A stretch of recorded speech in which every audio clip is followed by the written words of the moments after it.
दोस्तों नमस्ते। मैं अपने चैनल नया प्रताप लिब्रा में आप लोग का स्वागत करती हूँ। एक छोटा सा बेटी विवाह गीत प्रस्तुत करने जा रही हूँ। उसको कैसा लगेगा कमेंट बॉक्स में जरूर बताइएगा। अगर अच्छा लगता है हमारा गाना तो चैनल को लाइक करिएगा, चैनल को सब्सक्राइब करिएगा।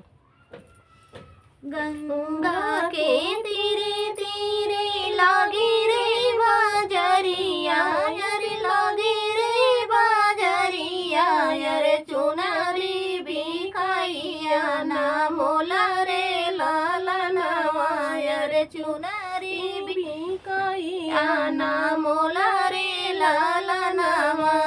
चुनरी खरीदन चाले ससुरो बड़ाई तायर ससुरो बड़ाई तायर दुल्हनिया राजलिए ठाणे रे लाला नवा यार दुल्हनिया राजलिए ठाणे रे लाला नवा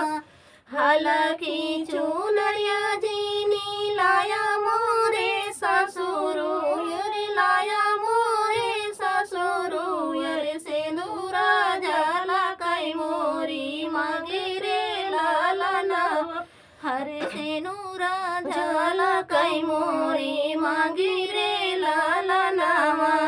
चुनरी खरीदई चलई जेठावा बड़ई तायर जेठावा बड़ई तायर छोटिया राजलिए ठाणे रे लाला नवा यार छोटिया राजलिए ठाणे रे लाला नवा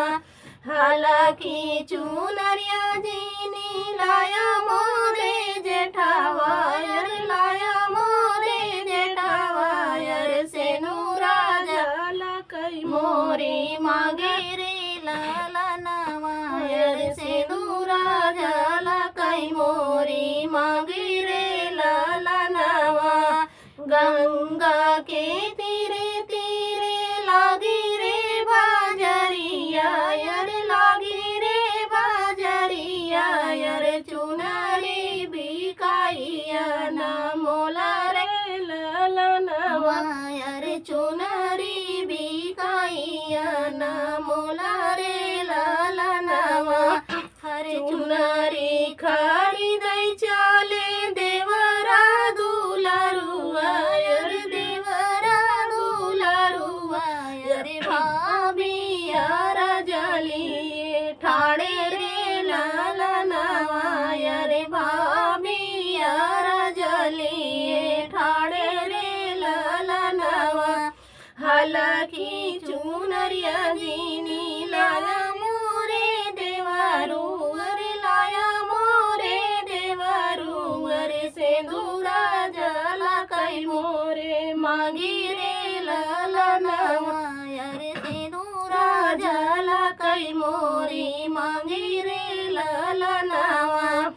गंगा के तीरे तीरे लागी रे बाजरिया यार लागी रे बाजरिया यार चुनरी बिकाइया ना मोला रे लाला नवा यार चुनरी बिकाइया ना मोला रे लाला नवा